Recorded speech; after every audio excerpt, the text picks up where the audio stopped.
Shalom saudara-saudara, kembali lagi di dalam sesi pengajaran keimaman. Kali ini saya khusus untuk membahas pertanyaan-pertanyaan di sesi sebelumnya yang belum terjawab. Sesi talit dan dupa doa. Saudara-saudara, sebenarnya pada waktu itu banyak pertanyaan yang masuk. Cuma memang karena kita terbatas waktu dan waktu itu belum jawab semuanya saja kita sudah habis 2 jam saudara. Tapi kali ini kita akan bahas satu persatu. Saya berdoa untuk ini benar-benar menjadi berkat bagi hidup Anda. Mari kita berdoa. Tuhan, kami mengucap syukur untuk pertemuan kali ini. Tuhan, kami minta hikmat dan wahyu yang daripada-Mu turun atas setiap kami. Ajari kami Tuhan untuk bisa menangkap setiap isi hati-Mu Tuhan, untuk bisa menangkap setiap kebenaran yang daripada-Mu Tuhan. Kami ingin mengerjakan semua dengan pengertian Tuhan. Kami enggak mau mengerjakan semuanya karena latah. Kami tidak mau mengerjakan semuanya tanpa pengetahuan yang daripada-Mu, tanpa pengertian yang daripada-Mu. Ajari kami Tuhan, ajari kami Tuhan. Di dalam nama Tuhan Yesus, Tuhan Roh Kudus, Kau sampaikan apapun yang Kau mau Tuhan. Hanya yang daripada-Mu disampaikan. Di dalam nama Tuhan Yesus. Amin, amin. Baik saudara, kita langsung ke pertanyaan pertama. Karena sudah dicatat semua pertanyaan di sesi kemarin. Pertanyaan pertama, apakah perlu punya talit yang sesuai nama? Misalnya Deborah. Menurut saya itu tergantung dengan perjanjian masing-masing dengan Tuhan. Karena saya yakin betul setiap kita masing-masing, setiap pribadi demi pribadi ada yang memiliki covenant khusus dengan Tuhan. Kalau memang Tuhan taruh di dalam roh Anda, Tuhan taruh di dalam hati Anda untuk memilih tali yang spesifik, contohnya harus ada gambar pelitanya atau harus ada tulisan Deborah atau apapun itu. Menurut saya saudara, kerjakan. Saya dorong untuk saudara bisa bergerak kemana yang Tuhan mau. Jangan terlalu kaku ketika Anda mendapatkan sesuatu yang dari Tuhan. Tanya sama Tuhan, minta peneguhan dan kerjakan tepat seperti yang Tuhan mau. Kita ke pertanyaan selanjutnya saudara. Apakah talit hanya boleh dipakai oleh panggilan imam saja? Jawabannya sebenarnya gini saudara. Kita semua sebenarnya semenjak kita mengenal Kristus dan kita menerima Roh Kudus, kita dibaptis melalui air dan Roh, kita dikuasai oleh Roh Kudus. Sebenarnya Tuhan tunjuk kita dan melantik kita menjadi imamat yang rajani. Jadi sebenarnya ketika Anda memiliki panggilan apapun saudara, sebagai mempelai, mungkin sebagai pekerja, atau apapun sebagai pasukan, semuanya saudara, kita semua adalah imamat yang rajani. Tidak ada kekhususan bahwa talit hanya boleh dipakai di dalam satu panggilan imam saja. Selain itu nggak boleh. Saudara perlu dipahami betul bahwa kita semua adalah imamat yang rajani. Amin saudara. Mari kita lanjut ke pertanyaan selanjutnya. Panggilan saya mempelai. Apakah perjanjian talit bisa berlaku untuk saya? Nah, mungkin untuk saudara-saudara yang lain bingung, maksudnya apa ya perjanjian talit? Saya akan bacakan supaya saudara-saudara bisa mengerti juga apa isi dari perjanjian talit. Sebenarnya isi dari perjanjian talit adalah pemahaman apa yang sebenarnya yang Tuhan taruh di dalam hidup kita, dan perjanjian itu sebenarnya diingatkan dengan talit yang kita pakai saudara. Kalau misalnya saudara cukup bingung, jadi maksudnya apa? Anda bisa cek di dalam video sebelumnya. Di situ saya sudah sempat membuka beberapa hal tentang apa yang Tuhan taruh sebenarnya dalam hidup kita, dan sebenarnya Tuhan pakai talit ini untuk mengingatkan dalam hidup kita. Saya akan bacakan dulu saudara, apa isi perjanjian talit. Sebentar saudara ya, saya akan cari dulu. Oke. Ini isi dari perjanjian talit. Hari ini kami berdiri di antara Tuhan dan manusia. Kami bentangkan perjanjian-Mu atas kami. Kami berkata, diberkatilah Engkau Tuhan Allah kami, Raja semesta alam, yang menggenapi setiap firman dan hukum-hukumnya melalui Yesus Kristus Sang Mesias dan membungkus kami dengan kebenaran dan anugerah-Nya. Yesus Kristus Tuhan adalah satu-satunya Tuhan dan tidak ada yang lain. Allah yang berkuasa, bertahta di bumi dan di surga. Ujung jubah-jubahnya memenuhi bangsa kami, mengalirkan pengudusan, kemuliaan, kesembuhan, keselamatan, dan keajaiban atas kami dan bangsa kami. Belas kasihannya membawa kami dan bangsa kami masuk dalam perlindungannya, membuat kami dan bangsa kami terluput dari setiap tulah, bencana, malapetaka, kerugian, dan kecelakaan. Tidak ada satupun penyakit sampar dan penyakit menular yang bisa menyentuh kami dan tinggal di bangsa kami. Sebab oleh karena bilur-bilurnya, kami dan bangsa kami sudah disembuhkan. Tuhan sendiri yang menudungi dan menutupi setiap pelanggaran kami dan bangsa kami oleh karena kasih setianya. Saat ini bagi kami dan saya ulangi, maaf saudara, saat ini bagi kami dan bangsa kami sudah terbit surya kebenaran dengan kesembuhan pada sayapnya. Sebab Tuhan berkenan kepada kami dan bangsa kami. Ia memahkotai kami dan bangsa kami dengan keselamatan. Tuhan sendiri membawa kami dan bangsa kami masuk dalam tudung keintiman. Untuk mengenal pribadinya, hatinya, kasihnya, dan kepenuhannya membuat kami semakin menyatu dengan Bapa, Putra, dan Roh Kudus. Di dalam nama Tuhan Yesus Kristus kami masuk dalam mahligai cintanya. Amin. Jadi saudara, ketika ada pertanyaan, tadi dikatakan apa saudara, saya coba baca lagi ya saudara ya. Pertanyaannya adalah, saya panggilan mempelai, apakah perjanjian talit itu berlaku untuk saya? Berlaku saudara. Bisa berlaku. Terus apa yang harus saya lakukan? Fahami betul apa yang sebenarnya Tuhan taruh di dalam perjanjian itu. Fahami betul sebenarnya apa fungsi talit ini. Fahami betul sebenarnya apa makna dari talit ini. Saya sempat bahas di dalam sesi sebelumnya, Anda kembali lagi saya dorong untuk bisa cek lagi video sebelumnya supaya Anda bisa mengerti betul ada arti-arti khusus sebenarnya yang ada di talit ini saudara. Jadi ketika kita memahami hal itu bisa jadi dalam hidup kita. Ketika Anda mengerti kebenarannya, maka kebenaran itu akan memerdekakan saudara. Amin. Lalu saya akan lanjut saudara ke pertanyaan selanjutnya.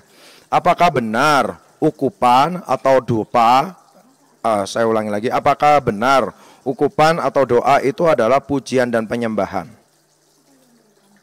Jadi gini ya saudara, saya akan bacakan dulu di Mazmur 141 ayat kedua. Biarlah doaku adalah bagimu seperti persembahan ukupan, dan tanganku yang terangkat seperti persembahan korban pada waktu petang. Ketika dikatakan doaku seperti persembahan ukupan, artinya sama enggak? Beda saudara. Jadi kalau saudara bisa lihat lagi di Wahyu 8 ayat 3 dan 4. Dikatakan seperti ini. Maka datanglah seorang malaikat lain, dan ia berdiri di dekat mezbah dengan pendupan emas. Dan kepadanya diberikan banyak kemenyan untuk dipersembahkannya bersama-sama dengan doa semua orang kudus di atas mezbah emas di hadapan tahta itu.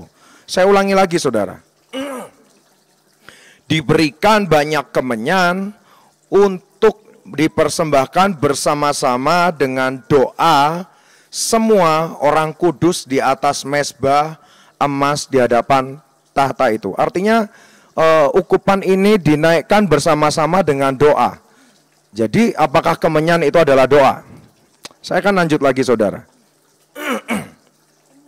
Maka naiklah asap kemenyan bersama-sama dengan doa orang-orang kudus itu dari tangan malaikat ke hadapan Allah. Sekali lagi, ketika di sini dikatakan naiklah asap kemenyan atau ukupan bersama-sama dengan doa orang-orang kudus itu dari tangan malaikat ke hadapan Allah. Itu artinya kemenyan dan doa itu apakah hal yang sama atau berbeda, saudara? Ketika saudara bisa memahami, ini adalah dua hal yang berbeda. Ukupan adalah ukupan, doa persembahan, doa penyembahan, ya doa penyembahan, saudara, itu adalah dua hal yang berbeda. Tapi yang Daud maksudkan itu biarlah dupaku ini bisa terus naik di hadapanmu Tuhan, sama seperti ukupan. Karena pada waktu itu di hari-hari tertentu sebenarnya ukupan itu tidak boleh mati, saudara. Jadi kerinduan Daud bahwa doa-doanya, penyembahannya, pujian penyembahannya itu bisa naik terus seperti ukupan tersebut. Tapi apakah dua hal itu adalah hal yang sama? Dua hal itu adalah dua hal yang berbeda. Dan ketika saudara bisa pelajari dari sesi sebelumnya, dua hal tersebut juga memiliki fungsi yang berbeda. Ketika saudara mengerti di sesi sebelumnya, saya sempat menjelaskan bahwa ukupan itu sesuatu yang dalam tanda kutip ya, bisa membuka portal kerajaan surga. Kita bisa minta hadirat Tuhan. Karena apa, saudara? Di dalam ukupan itu kalau misalnya saudara baca juga, ada yang namanya pendamaian, saudara. Ketika saudara ingat, saudara, di dalam video selanjutnya saya sempat jelaskan bagaimana orang Israel pada waktu itu mau dihabisi sama Tuhan. Dan sebenarnya orang Israel bukan berhadapan dengan pribadi Tuhan, tapi orang Israel sedang berhadapan dengan kekudusan Tuhan, sedang berhadapan dengan kemuliaan Tuhan. Lalu apa yang terjadi, saudara? Nah, ini juga untuk menjelaskan untuk saudara-saudara yang kurang begitu mengerti, saudara. Sebenarnya kekudusan dan pengudusan itu adalah dua hal yang berbeda, saudara. Ketika Anda bertemu dengan kekudusan, saya mau kasih tahu, di situ ada malaikat yang namanya serafim bergerak. Dan ketika orang tersebut tidak didapati kudus, maka dia akan menyambar. Dan kalau saudara bisa lihat sebenarnya Usa mati karena hal itu. Jadi dia melanggar kekudusan Allah, mati seketika itu juga. Musa juga pada waktu itu melanggar kekudusan Allah. Jadi kalau misalnya saudara mengerti, kekudusan dan pengudusan itu sama nggak? Beda. Bedanya apa, Pak? Kekudusan itu holiness. Pengudusan itu sanctification. Jadi pengudusan yang membuat kita tidak kudus, dilayakkan menjadi kudus. Bisa nangkap ya, saudara? Ini dua hal yang berbeda. Sekali lagi, ketika kita bertemu dengan kekudusan Allah, timbangan itu jalan, saudara. Kalau misalnya kita nggak tahan, saudara, ada sesuatu yang terjadi di situ. Sekali lagi, tapi kalau misal kita bertemu dengan pengudusan yang dari Tuhan, kita yang nggak layak, kita dilayakkan, saudara. Ketika kita meminta, Tuhan biarlah pengudusanmu turun atas kota ini, kita bisa berdoa, itu sama seperti kita berdoa bahwa Tuhan, saya tahu kota ini banyak istilahnya hal-hal yang negatif, banyak yang engkau nggak suka. Tapi kita minta belas kasihan-Mu agar biar ada pengampunanmu turun atas kota ini. Jadi kira-kira hal yang seperti itu, saudara. Saya harap saudara bisa mengerti. Saya akan lanjut ya, saudara ya. Saya akan lanjut. Lalu, oke. Selanjutnya, bagaimana caranya melakukan pengudusan? Wah, ini cukup ini, saudara, pertanyaannya ya. Ketika ditanyakan bagaimana caranya melakukan pengudusan, kita nggak bisa melakukan pengudusan, saudara. Pengudusan itu terjadi ketika kita dibasuh dengan darah Yesus. Pengudusan itu terjadi ketika kota ini dibasuh oleh darah Yesus. Jadi pengudusan itu terjadi karena pihak Allah yang menguduskan, bukan karena kita.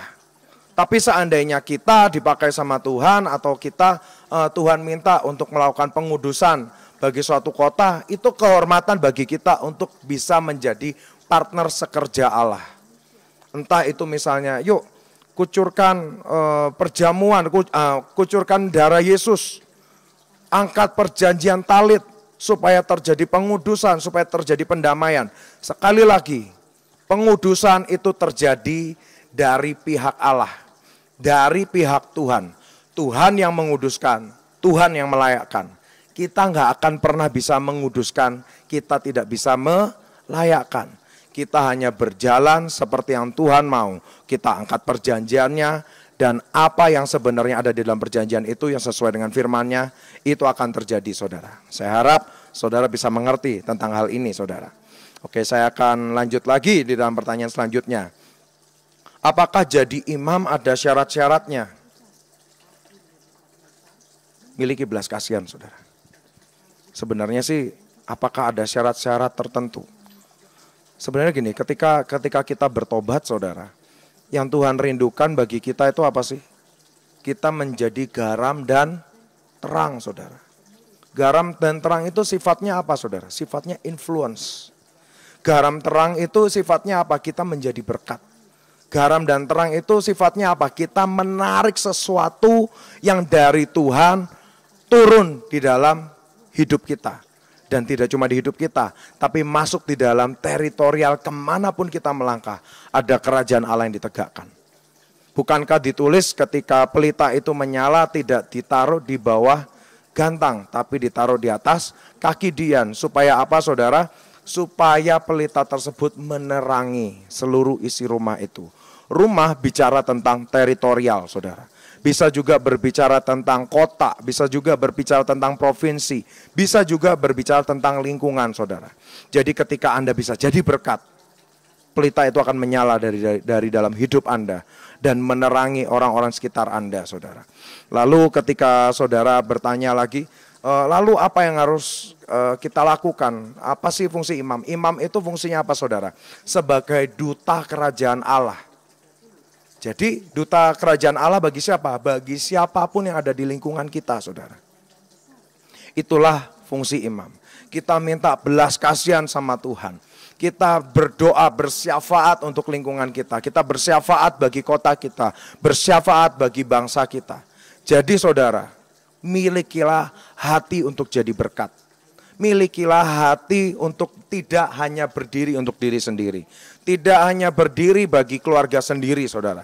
Tapi mau berdiri bagi lingkungan kita. Berdiri bagi bangsa kita. Berdiri bagi kota kita, saudara. Jadi sebenarnya apa sih syaratnya? Yang Tuhan rindukan apa sih, saudara? Belas kasihan ada dalam hidup kita.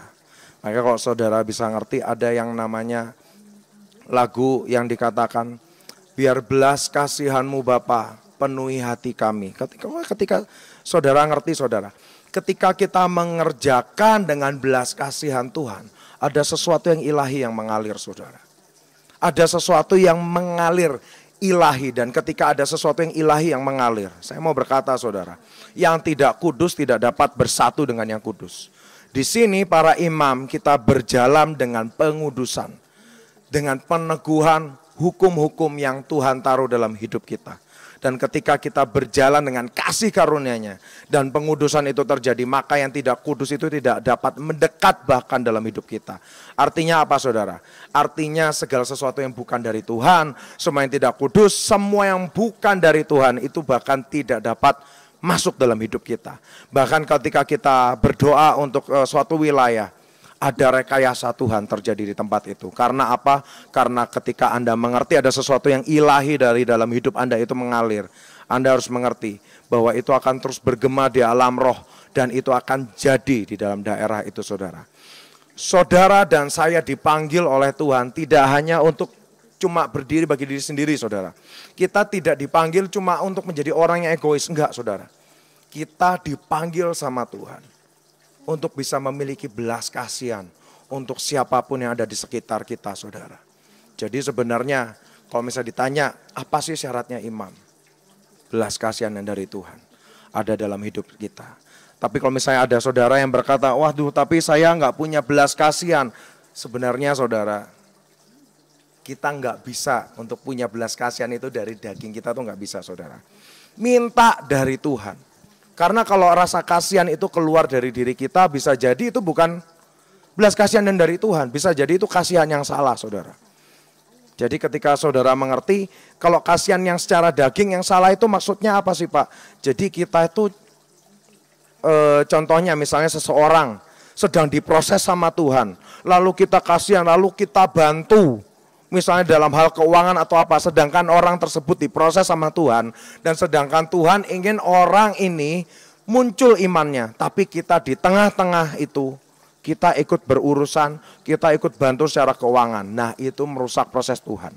Kalau misalnya kita bergerak tanpa Tuhan suruh, apa yang sebenarnya dianggap baik oleh manusia di hadapan Tuhan itu seperti kain kotor, saudara.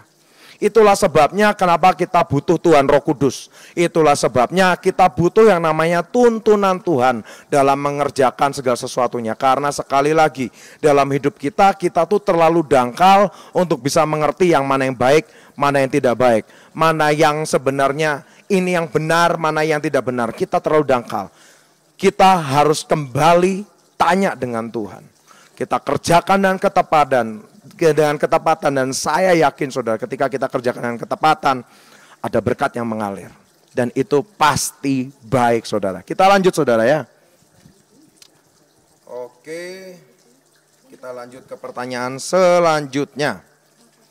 Tadi pertanyaan sebelumnya adalah apakah imam ada syarat-syaratnya. Saya harap jawaban tadi bisa menjawab saudara. Oke. Apa syarat supaya bisa masuk ke dalam ruang Maha Kudus? Saudara, kalau misalnya ada syaratnya, saudara, kita nggak akan pernah bisa masuk, saudara. Jadi kalau misalnya aku ini ingin masuk di dalam penyembahan, ini soalnya sih ditulis kayak gini ya. Apa syarat supaya bisa masuk ke dalam ruang Maha Kudus, dalam kurung? Bisa bertemu, garis miring, merasakan hadirat Tuhan. Jadi gini saudara ya, kalau ditentukan syarat-syaratnya seperti apa, kita nggak akan bisa masuk saudara.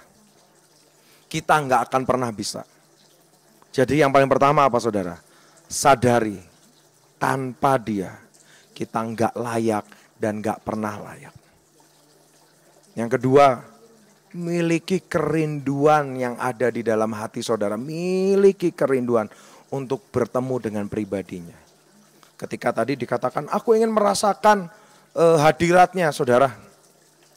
Jangan mengingini merasakan kehadiratnya saja, saudara. Ingini dia. Ingini dia. Jangan ingini pertolongannya saja. Ingini dia. Ingini pribadinya dalam hidup saudara. Karena sekali lagi, saudara, yang Tuhan rindukan sebenarnya adalah apa, saudara? Kita merindukan pribadinya untuk benar-benar ada dalam hidup kita, untuk bisa benar-benar bertemu dalam hidup kita. Ketika saudara mengerti yang namanya ruang keintiman saudara, yang namanya intimasi saudara, di situ ada yang namanya ketika kita bertemu dengan Tuhan dan kita sudah gak pengen apa-apa saudara, kecuali Tuhan sendiri. Anda tahu di Mazmur 23 saudara, Tuhan adalah gembalaku, takkan kekurangan aku. Mungkin bahasa Indonesia sehari-harinya gini, Tuhan adalah gembalaku dan aku gak akan kekurangan apa-apa. Tapi saudara, ketika saudara pelajari lagi dari terjemahan bahasa lain, saudara, dikatakan seperti ini. God is my shepherd, I shall not want. Anda bisa ngerti saudara, dikatakan bahwa Tuhan adalah gembalaku dan aku udah gak pengen apa-apa lagi. Itu loh keintiman saudara. Anda ingin masuk dalam ruang kudusnya Tuhan, masuk dalam ruang Maha Kudusnya Tuhan, simple saudara. Jangan ingini apapun, yang pertama ingini pribadinya, itu saja. Nanti pribadi Tuhan yang akan membawa saudara masuk di dalam ruang yang lebih dalam lagi. Masuk di dalam ruang kudus, masuk di dalam ruang Maha Kudus saudara. Di Meet Jesus beberapa hari yang kemarin saudara, minggu kemarin kalau nggak salah, kalau misalnya saudara-saudara yang ikut bergabung saudara, Tuhan bermanuver dengan sangat aneh saudara. Dari awal Tuhan sudah kasih tahu. Nih ya, hari ini bawa semuanya untuk masuk di dalam keintiman. Setelah semuanya masuk di dalam keintiman, bertemu aku di tahta. Nah di situ saudara, saya ngelihat gini saudara. Bertemu dengan dia di tahta itu, Tuhan mau bawa kita sama seperti Esther bertemu dengan raja saudara. Oh ya, di situ ada para saksi, ada tua-tua di situ. Dan bagaimana ketika Anda pelajari Ester bisa berjalan menyentuh hati rajanya dan menjungkir balikan keadaan tanpa menyalahi aturan. Karena apa? Ada keintiman di sana. Kalau kita tanpa keintiman, kita cuma membawa doa, Tuhan aku butuh ini, aku butuh itu, aku butuh jalan keluar ini, aku butuh jalan keluar itu. Enggak bisa, saudara. Masuk dalam keintiman itu enggak bisa kayak gitu, saudara. Anda mau masuk dalam keintiman, simple. Rindukan Tuhan. Rindukan Tuhan. Rindu untuk ketemu sama Tuhan. Oh tapi saya punya masalah ini, punya masalah itu. Sebelum masuk dalam keintiman, saudara, taruh itu di luar dulu. Tinggalkan itu di luar dulu. Ketika bertemu sama Tuhan, Tuhan aku cuma ingin wajahmu, aku cuma ingin tanganmu, aku cuma ingin wajahmu Tuhan. Aku gak cuma pengen tanganmu, aku cuma ingin wajahmu, aku ingin bertemu dengan engkau secara pribadi. Dengan sikap hati yang seperti itu, saudara. Oh ya, tentunya gak langsung dilakukan sekali, langsung Anda bisa gol. Sekali lagi, apa yang disampaikan saat ini itu seperti benih, saudara. Dan kalau misalnya saudara mengerti, sama seperti yang Tuhan Yesus ngomong, ketika benih itu masuk di tanah yang subur, dia akan bertumbuh itu dengan gimana, dengan gimana saudara? Ketika ada yang namanya ketekunan di situ. Jadi ini enggak instan langsung berhasil, saudara, enggak. Bagaimanapun Anda nggak pernah tahu isi hati Anda seperti apa. Oh ya udah deh, aku nggak ingin apa-apa, aku cuma ingin Tuhan. Padahal di dalam hati paling dalam, oh nanti aku kalau ketemu Tuhan aku nanti minta ini. Oh nanti kan kalau ketemu Tuhan nanti masalahku beres. Nggak bisa, saudara.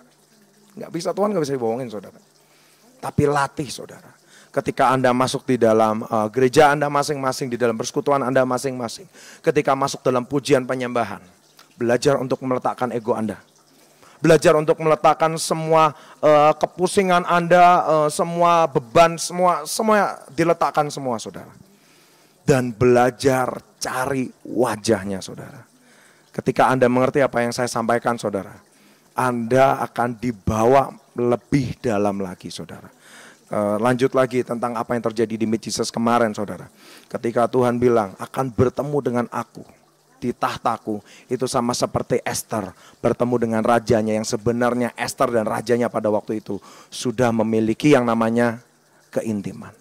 Itulah kenapa gak kena sambar, saudara.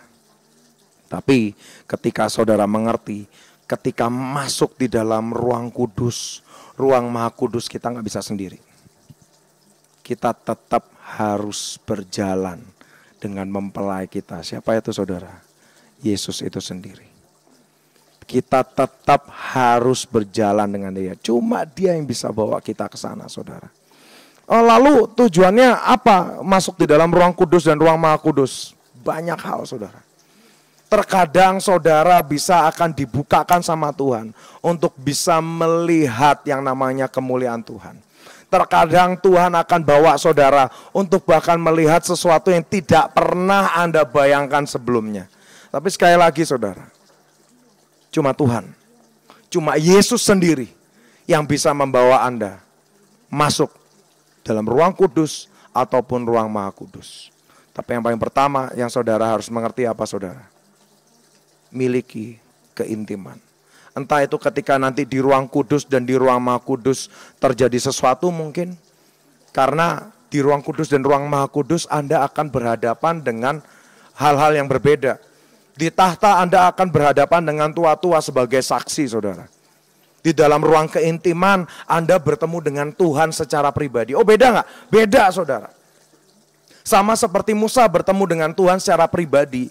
Tapi dia juga, Tuhan, aku ingin melihat wajahmu, aku ingin melihat kemuliaanmu. Tuhan bilang apa? Beda. Itu dua hal yang berbeda. Ketika Anda bisa bertemu dengan Tuhan secara pribadi, itu beda. Tapi ketika Anda sudah masuk secara pribadi dengan Tuhan, nanti Anda bisa masuk dibawa sama Tuhan. Setelah masuk dalam ruang keintiman, Tuhan akan bawa di dalam ruang kudus, ruang maha kudus. Saya mau kasih tahu, kita akan berhadapan tidak hanya dengan pribadi Tuhan saja, tapi kita akan berhadapan dengan kekudusan Tuhan. kita akan berhadapan dengan kemuliaan Tuhan. Dan ketika Anda mengerti apa yang saya maksudkan, kekudusan dan kemuliaan Tuhan itu artinya apa? Kita berhadapan dengan malaikat-malaikat level tahta. Itu ada yang namanya serafim, ada yang namanya opame, ada yang namanya kerubim. Dan mereka memiliki peran masing-masing, saudara. Dan di situ sebenarnya tanpa Yesus kita nggak bisa. Tanpa Yesus kita nggak bisa. Karena sekali lagi, kita bukan orang yang layak, tapi kita adalah orang yang dilayakkan. Kita bukan orang yang kudus, tapi kita dikuduskan. Oleh karena itu saudara, yang paling pertama Anda harus ngerti adalah apa? Masuk dalam keintiman. Kejar pribadinya. Cari wajahnya saudara. Enggak cuma minta-minta saja di hadapan Tuhan, tapi cari wajahnya saudara.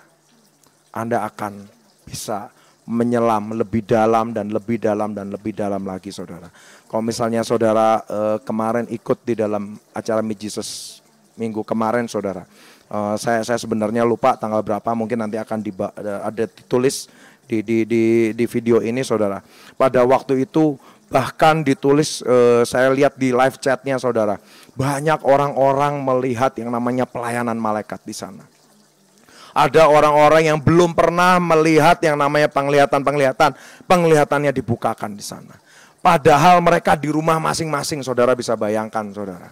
Ada yang menerima batu, ada yang melihat penglihatan yang dari surga. Banyak hal, saudara, yang sedang dibagikan pada waktu itu. Dan sekali lagi, saudara, itu tidak bisa kita kerjakan karena kita layak. Sekali lagi, kita cuma bisa masuk karena ada Yesus yang membawa kita. Tanpa Yesus kita nggak bisa saudara. Masuk dalam keintiman. Cari wajahnya saudara. Amin. Yuk kita lanjut lagi saudara ke pertanyaan selanjutnya. Oke. Pertanyaan selanjutnya. Apakah ada syarat-syarat tertentu untuk pakai talit waktu doa pagi? Gini ya, talit ini adalah alat atau instrumen yang mengingatkan Anda dengan perjanjian-perjanjian Anda dengan Tuhan. Kalau misalnya dikatakan, apakah ada syarat-syarat tertentu untuk pakai talit waktu doa pagi? Ketika kita pakai talit, saudara, terutama ketika pertama kali kita pakai talit, kita tutupi kepala kita dengan talit sampai full. Itu bicara tentang apa saudara? Kita masuk di dalam ruang keintimannya. Kalau misal bicara tentang kita masuk dalam ruang keintimannya, saya nggak bilang ini syarat sih saudara, tapi lakukan dengan hormat. Jangan lakukan dengan sembarangan. Jangan lakukan sembari Anda melakukan sembarangan saudara.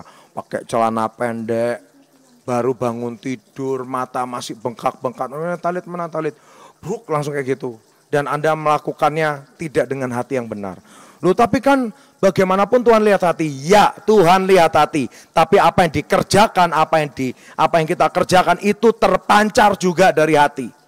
Ketika kita serius berhadapan dengan Tuhan, otomatis apa yang kita kerjakan juga serius saudara. Tuhan lihat hati.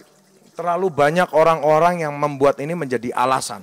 Tuhan lihat hati, Tuhan lihat hati, Tuhan lihat hati. Ya, Tuhan lihat hati. Tapi apa yang Anda kerjakan itu juga terpancar dari hati kita. Kalau kita menganggap remeh, ya kita lakukan dengan sembarangan saudara. Jadi saya nggak bilang ini syarat-syarat tertentu saudara.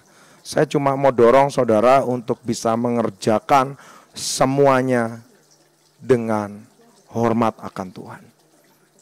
Kerjakan semuanya dengan hormat akan Tuhan. Sebagaimana Anda menghargai Tuhan, kerjakan seperti itu.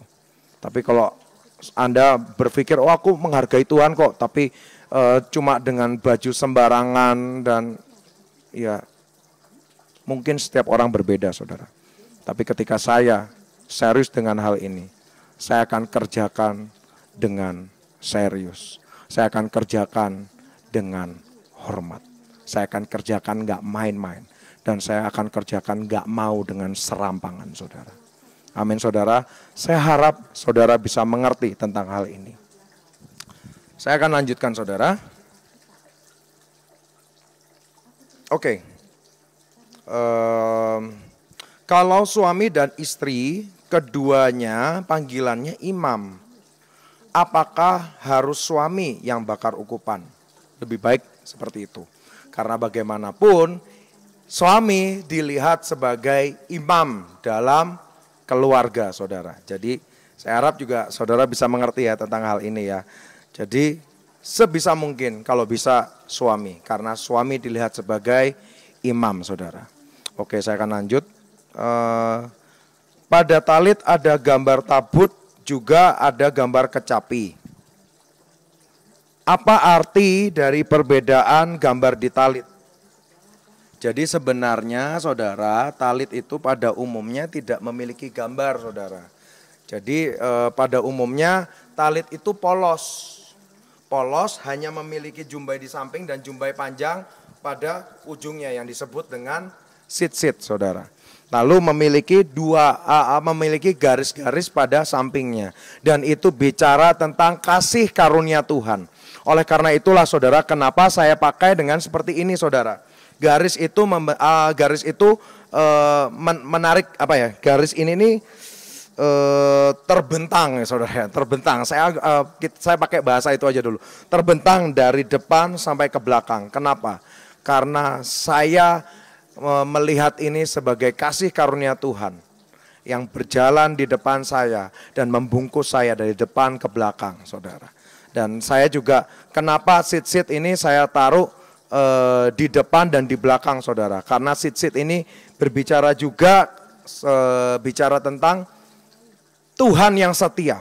Walaupun kita terkadang tidak setia, Tuhan tetap setia.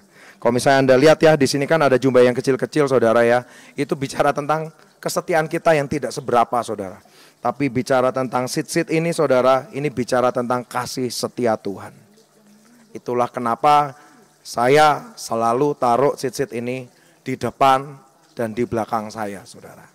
Kira-kira seperti itu. Jadi kalau misalnya ditanya tadi, apakah ada arti tertentu ketika di belakang ada gambar menorah, ada gambar tabut, atau ada gambar Raja Wali atau apapun. Menurut saya ketika itu dipakai orang-orang tertentu dan orang tersebut memiliki perjanjian-perjanjian khusus dengan Tuhan, itu sangat-sangat memiliki arti saudara. Jadi saya harap juga saudara tidak menganggap sembarangan, lalu ketika Anda pinjam talit rekan Anda atau talit saudara Anda dan Anda kerjakan dengan sembarangan, no. Kalau bisa saudara, hargai perjanjiannya dengan Tuhan saudara. Hargai itu saudara. Jadi menurut saya ketika di belakang ada gambar apa atau ini ada warna apa, menurut saya itu berbicara juga tentang perjanjian secara pribadi dengan Tuhan. Covenant khusus dengan Tuhan. Saya harap saudara mengerti. Jadi nggak usah terintimidasi. Wah, punyaku kok nggak ada gambar tabutnya, punyaku nggak ada gambar kecapi atau apa. Kalau misalnya memang ada perjanjian-perjanjian khusus yang Tuhan taruh dalam hidup Anda, mungkin itu diingatkan dengan gambar kecapi, bintang Daud, atau tabut, atau apapun itu, Anda bisa responi. Lukis mungkin atau cari cari talit dengan gambar-gambar yang seperti yang Anda dapat dari Tuhan, itu nggak masalah saudara. Dan saya tahu betul ketika Anda kerjakan itu karena Anda dapat dari Tuhan, itu akan membawa Anda masuk di dalam penggenapan perjanjian itu saudara. Saya yakin betul setiap covenant khusus dengan Tuhan itu sangat-sangat istimewa saudara. Kita akan lanjut lagi saudara. Oke, saya akan lanjut lagi. Oh, di sini ada yang bertanya, arti kosher apa Pak? Sebenarnya kosher itu sebenarnya hitungan orang Yahudi seharusnya sebagai apa? Jadi mungkin kalau dengan bahasa kita mungkin lebih gampang dengan bahasa halal mungkin ya. Jadi kosher itu artinya yang seharusnya atau semestinya. Lalu ketika saudara bertanya-tanya, oh jadi saya ketika mau pakai talit atau apakah saya harus pakai yang kosher atau yang tidak? Sebenarnya gini saudara, Anda nggak usah bingung tentang hal itu karena sekali lagi kosher itu untuk hitungan orang Yahudi saudara. Sedangkan kita sebagai umat Kristiani, sebagai mempelai-mempelai Kristus, kita bisa mengambil shawl of prayer ini atau talit ini. Nggak perlu yang kosher, nggak apa-apa. Yang penting apa saudara? Yang penting itu bukan bentuknya, yang penting itu bukan ini diproduksi di mana, tapi yang paling penting adalah Anda tahu betul perjanjian apa yang Tuhan taruh di situ. Ketika Anda mengerti, Anda akan dapat menikmati semuanya. Anda akan dapat mengerjakan semuanya dengan kebenaran, Anda mengerjakan semuanya dengan pengertian, dan hal itu akan membawa perjanjian Tuhan dalam hidup Anda cepat jadi daging. Dan jadi daging tepat seperti yang Tuhan mau saudara. Saya harap Anda bisa mengerti tentang hal ini. Ada pertanyaan lagi, apakah wanita boleh pakai talit? Tergantung, ini aturannya siapa? Jadi kalau secara Yahudi, ya enggak sebenarnya, enggak perlu pakai talit. Talit itu diwajibkan untuk kaum laki-laki. Tapi kan sekali lagi saudara ya, sekali lagi. Kita melihat talit ini bukan dari nilai Yahudinya saja, tapi kita melihat talit ini sebagai pewahyuan perjanjian akan Kristus. Sekali lagi, ketika kita pakai talit, kita masuk di dalam doa keintiman. Kita masuk di dalam doa keintiman di rumah dan kita membungkus diri kita dengan talit. Kita harus ngerti apa saudara? Di situ ada perjanjian-perjanjiannya. Di situ ada yang namanya fungsi-fungsi khusus. Ketika Yesus berkata, masuk di dalam ruang keintimanmu dan tutup pintumu, itu juga bicara tentang talit saudara.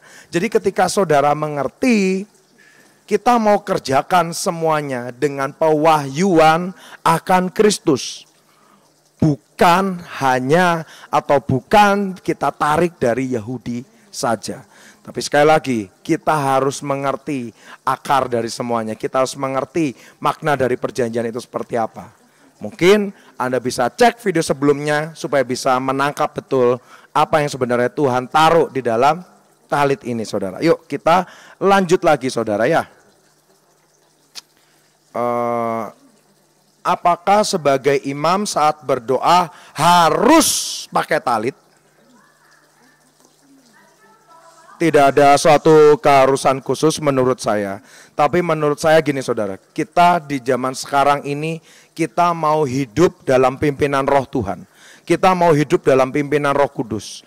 Jadi ketika Tuhan Roh Kudus ingatkan Anda untuk melakukan hal itu, saya akan katakan harus.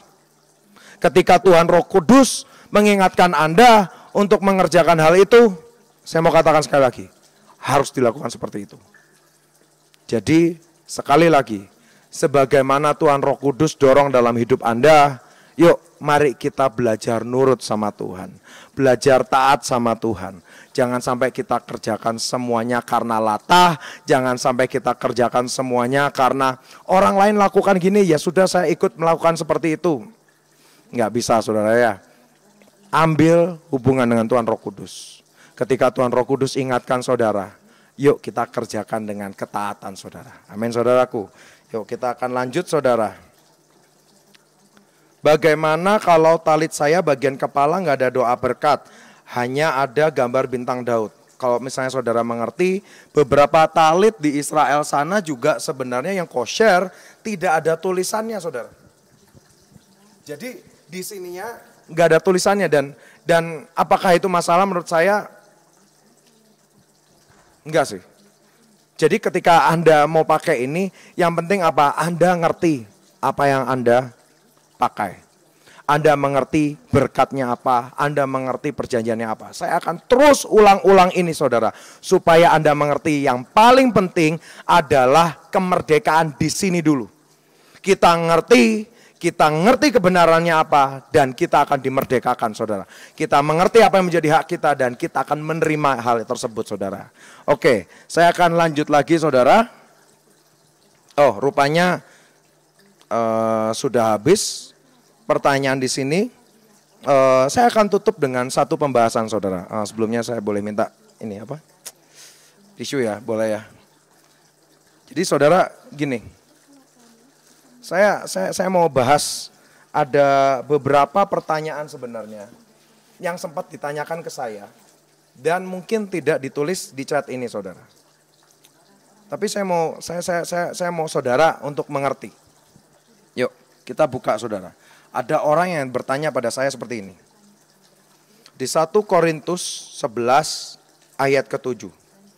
Dia berkata kayak gini, Pak, harusnya kita tuh udah gak perlu pakai talit. Karena Tuhan gak mau itu. Loh, saya bilang, oh ya, kalau saudara didorong oleh Tuhan Roh Kudus seperti itu ya gak masalah. Kerjakan dan ketaatan. Saya sekali lagi bilang seperti itu.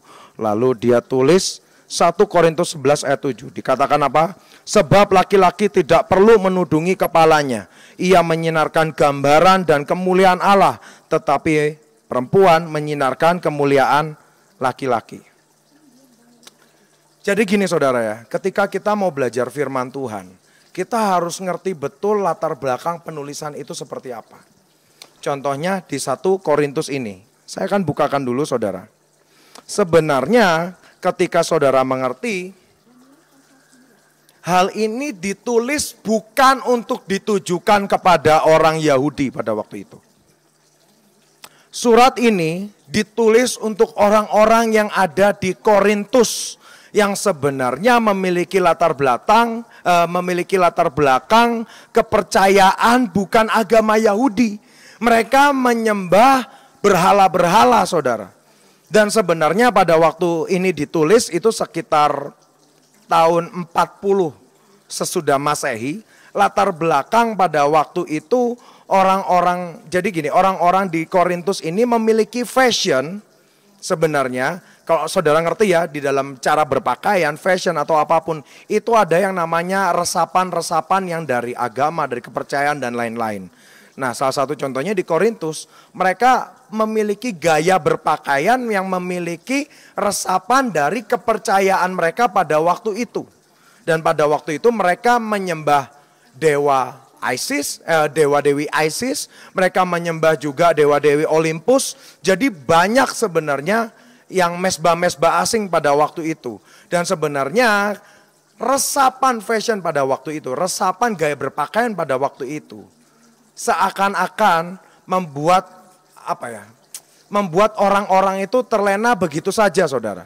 Karena mereka berpikir, oh cuma pakai ini cuma sekedar fashion, oh ini cuma sekedar cara berpakaian aja dan ini nggak masalah. Sedangkan itu di hadapan Tuhan menjadi masalah. Karena pada waktu itu sebenarnya salah satu resapan gaya berpakaian mereka adalah laki-laki memakai kerudung. Dan kerudungnya itu kerudungnya mereka, saudara. Dan terutama ketika mereka masuk di dalam tempat-tempat ibadat, mereka masih pakai itu. Oleh karena itu surat ini ditulis untuk mengingatkan mereka. Itu nggak boleh, saudara. Kalau misalnya saudara bertanya, loh itu tuh bukan berbicara tentang talit. Bukan. Itu tidak berbicara tentang talit. Tapi itu berbicara tentang resapan gaya berpakaian mereka pada waktu itu. Karena kepercayaan mereka pada waktu itu, percaya pada percaya pada para berhala, saudara. Jadi saya harap saudara mengerti. Oh buktinya apa? Saudara bisa baca di 1 Korintus juga. Sebenarnya ketika dituliskan di sini di 1 Korintus 12, Anda bisa baca. 1 Korintus 12 ayat 2. Kamu tahu bahwa pada waktu kamu masih belum mengenal Allah. Saya tanya sekali lagi, apakah ini untuk orang Yahudi? Bukan, saudara. Orang Yahudi mengenal Kristus dalam keadaan mereka sudah mengenal Allah. Dan mereka mengenal Mesias di situ sebagai, mengenal Yesus sebagai Mesias. Dan mereka bertobat, saudara. Dan mereka bertobat, saudara. Mohon maaf, mungkin tadi saudara nggak kedengaran. Jadi orang Yahudi tidak bertemu, ketika mereka masuk di dalam kekristenan, mereka sudah mengenal Allah dulu. Mereka sudah mengenal Yahweh. Dan ketika mereka bertemu dengan Kristus, mereka bertemu dengan Mesiasnya, saudara. Tapi tidak dengan orang-orang yang di luar Yahudi, saudara. Dikatakan kamu tahu bahwa pada waktu kamu masih belum mengenal Allah, kamu tanpa berpikir ditarik kepada berhala-berhala palsu. Artinya apa saudara? Apakah surat ini ditujukan untuk orang Yahudi? Tidak. Apakah tadi tutup kepala itu ditujukan untuk talit? Sama sekali tidak. Jadi sekali lagi saudara ya, saya mau dorong saudara untuk belajar firman Tuhan. Saya dorong, saya senang gitu ketika seseorang mempelajari firman. Karena bagaimanapun ketika Anda belajar firman, Anda akan mengenal kebenaran. Kebenaran itu akan memerdekakan saudara. Tapi sekali lagi, ketika Anda mau belajar firman, belajarlah dengan cara yang benar saudara. Anda pelajari siapa yang nulis. Anda pelajari latar belakang penulis itu seperti apa. Anda pelajari ini ditulis untuk siapa. Anda pelajari ini ditulis pada waktu tahun berapa. Karena tentunya itu mempengaruhi sebenarnya kerangka berpikirnya itu seperti apa saudara. Dan ketika Anda juga mempelajari latar belakang penulis ini ditulis pada waktu tahun berapa, ini ditulis untuk siapa, Anda akan mengerti betul esensi nilai-nilai yang sebenarnya dituang di situ seperti apa saudara. Jadi saya harap saudara, saya sangat senang sekali ketika Anda mau belajar firman. Yuk kita belajar firman dengan benar. Dan saya juga dorong betul untuk saudara, yuk kita belajar firman semuanya saudara. Tapi sekali lagi, belajar dengan cara yang benar saudara. Jangan cukup puas Anda baca firman. Jangan cukup puas Anda cukup tahu firman saja. Tapi belajar firman saudara. Tapi ketika, oh Pak, tapi ketika kita belajar firman, nanti saya tahu banyak, dituntut banyak. No saudara. Kebenaran itu memerdekakan saudara. Tangkap ini. Kebenaran itu akan memerdekakan. Semakin Anda tahu banyak kebenaran, semakin Anda dimerdekakan. Anda harus ngerti tentang hal ini saudara. Jadi kalau misalnya firman itu cuma nyangkut di dalam pengetahuan saja, nah itu yang jadi masalah saudara. Jadi ini bonus pembahasan tambahan. Pembahasan bonus menurut saya. Kali ini bukan tentang talit, tapi ini bicara tentang pengertian. Jadi ketika Anda cuma sekedar tahu, itu masalah. Ketika Anda banyak baca firman, Anda banyak dengar khotbah, dan Anda banyak tahu, itu masalah. Karena apa? Ketika semakin Anda banyak tahu, tapi Anda tidak mau menjalani, tidak mau mengalami, Anda cuma sekedar tahu. Ujung-ujungnya apa? Anda pakai pengetahuan Anda ini untuk menghakimi orang. Anda akan pakai pengetahuan ini untuk mengintimidasi orang. Anda bahkan bisa pakai pengetahuan ini untuk bela diri. Ketika Tuhan pakai rekan Anda atau pakai siapapun untuk menegur Anda, dan Anda pakai firman untuk bela diri, itu nggak bisa saudara. Nggak bisa. Makanya itulah kenapa firman jangan cuma mentok di pengetahuan saja. Tetapi firman harus masuk di dalam yang namanya pengertian. Ketika firman itu masuk dalam pengertian, gimana caranya saudara? Anda baca, alami, baru Anda ngerti saudara. Jadi gimana Pak? Saya ingin masuk dalam level pengertian. Simpel saudara, alami, dan Anda akan mengerti. Dan salah satu tanda bahwa orang tersebut masuk di dalam level pengertian itu apa? Simpel saudara, semakin tidak mudah untuk menghakimi. Makin gak gampang untuk ngomong, oh ini salah, oh ini benar, oh itu dosa itu, oh ini kayak gini. Dan ketika ditegur sama orang, wah langsung nangkis dengan firman. Enggak saudara. Semakin orang mengerti banyak, semakin dia humble saudara. Semakin dia memiliki kerendahan hati. Semakin dia berhati-hati dalam perkataan. Dan misalnya kita belajar ya, dari para pendahulu kita, Engkong Yusak, ketika kita tanya sama dia, dan beliau bisa dengan simpel dia jawab, nggak tahu katanya. Loh, kamu disuruh Tuhan nggak? Disuruh Tuhan. Oh ya sudah kerjain. Dia bisa sesimpel itu. Kenapa? Karena dia memiliki pengertian. Karena beliau sudah mengalami banyak. Oleh karena itu dia mengerti bahwa satu hal tidak bisa diterapkan dengan banyak orang. Tuhan menghadapi kita semua dan siapapun di sekitar kita dengan cara yang berbeda. Tuhan melihat saudara dan saya sebagai pribadi yang spesial. Tuhan memperlakukan saya dengan cara yang spesial. Begitu juga Tuhan memperlakukan saudara dengan cara yang spesial. Ada perjanjian-perjanjian khusus dalam hidup saya. Begitu juga ada perjanjian-perjanjian khusus dalam hidup saudara. Ketika Anda mau mendalami firman untuk masuk dalam pengertian, simple. Baca firman, minta sama Tuhan, Tuhan aku mau ngalamin Tuhan. Anda akan mengalami sekali, 2 kali, 3 kali, dan Anda akan masuk di dalam yang namanya pengertian. Tapi jangan cukup puas di dalam level pengertian, saudara. Ada level yang lebih tinggi lagi, yaitu apa? Kebijaksanaan, saudara. Ketika Anda cukup bijaksana, Anda akan mengerti, saudara. Ketika Anda masuk di dalam pengertian, Anda mengalami lagi. Anda akan mengalami yang namanya kebijaksanaan. Kebijaksanaan itu apa sih, saudara? Kebijaksanaan itu adalah Anda akan memiliki keterampilan khusus atau kebijaksanaan khusus untuk bisa melihat apa yang ada di depan. Untuk bisa memberi masukan ke orang lain. Untuk bisa memberi dukungan buat orang lain. Untuk bisa menjadi berkat buat orang lain secara lebih dalam lagi, saudara. Jadi sekali lagi, ada 3 level. Pengetahuan itu sebenarnya paling rendah, saudara. Semakin banyak tahu, semakin gampang menghakimi. Semakin banyak tahu, orang kalau cuma mentok di situ, dia akan semakin beku, semakin susah untuk ditegur, semakin susah untuk bertobat. Itu semakin banyak tahu. Tapi semakin banyak mengerti, semakin dia akan mengagumi Tuhan, semakin dia akan semakin intim dengan Tuhan. Pengetahuan, pengertian, dan yang paling tinggi apa, saudara? Kebijaksanaan. Dalam bahasa Ibrani-nya ada yang namanya da'at, ada yang namanya binah, dan ada yang namanya hokmah. Dan 3 hal ini tetap kita harus mengejar sampai di dalam level kebijaksanaan. Jangan cukup puas Anda tahu banyak, tapi biarlah Anda bisa mengalami firman Tuhan. Biarlah Anda dimerdekakan dengan firman Tuhan, dan Anda bisa menyampaikan firman Tuhan ke banyak orang, dan semakin banyak orang dimerdekakan. Dan Anda akan melihat pengetahuan, pengertian, dan kebijaksanaan itu adalah hal yang berbeda. Kita akan berdoa, saudara.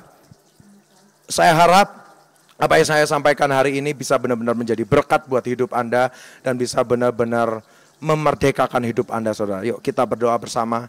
Tuhan Yesus, hamba sudah sampaikan apa yang Kau taruh dalam hati hamba. Setiap apapun yang sudah kami perbincangkan, Tuhan, hamba berhenti sampai di sini, tapi Roh Kudus terus berkata-kata dalam hidup kami. Tuhan, Roh Kudus terus berkata-kata dalam hidup kami, Tuhan. Kami rindu, Tuhan, untuk kami masuk di dalam next level yang lebih dalam dan lebih dalam dan lebih dalam lagi, Tuhan. Terima kasih, Tuhan, Kau sangat baik, Tuhan. Tuhan, meteraikan apapun yang sudah kami terima, Tuhan. Tidak ada satupun yang tercecer, tidak ada satupun yang tercuri ataupun terambil. Semua yang masuk dalam hidup kami secara maksimal. Di dalam nama Tuhan Yesus, yang percaya katakan amin. Tuhan Yesus memberkati. God bless you all.